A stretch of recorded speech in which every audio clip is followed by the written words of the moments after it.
In a larger sense, what the arts are meant to do in a society is to enliven and expand the spirit of a society. And that takes work. It takes much more than talent. Many people have, all people have talent. And all people have imagination, as I said before, potentially potent imagination. I think that society needs to have regular injections of imagination and liveliness and possibilities spread out before them at the great buffet of life. They have to be invited back to that through the arts, because then every member of society is actively engaged, because they're actively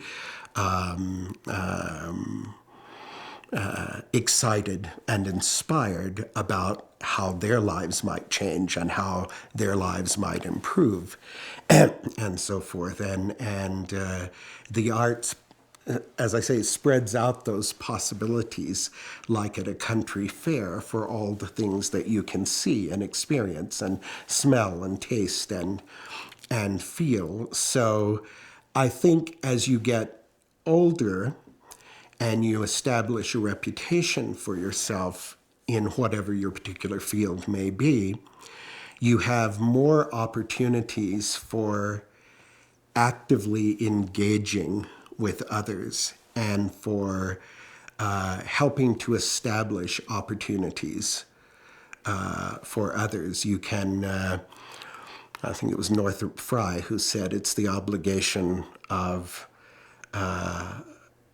the arts to speak truth to power. And I like that. I think the people that serve us in the provincial government, in the federal government in this country, need to have truth spoken to them, the truth of our lives, and need to have it spoken to them in a lively way.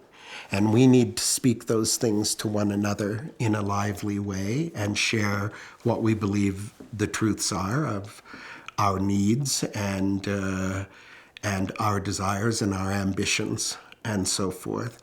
So the whole question of being active within one's town, city, region, province, or whatever is kind of answered, for me in a way, is answered by the profession I've chosen, which is a profession that is about stimulating people's thought centers, I guess, and stimulating people to look at their own lives.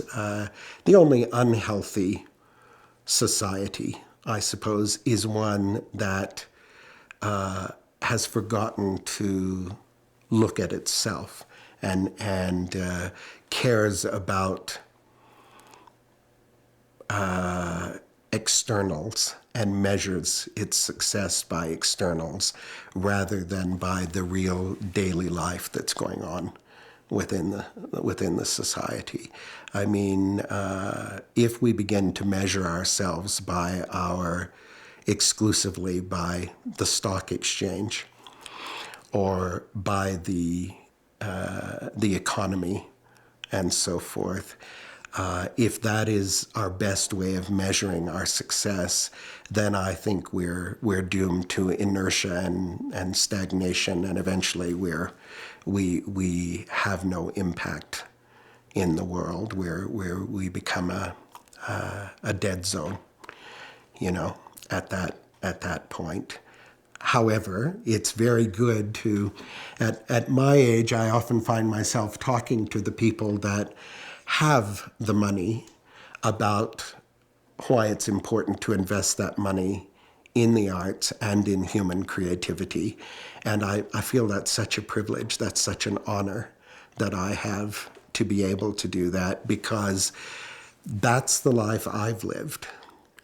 That's the life I've maintained and have wanted to live. And so I can talk not as someone who theorizes about that life, but as someone who's actually lived that life, and say, this is the difference I wanted to make.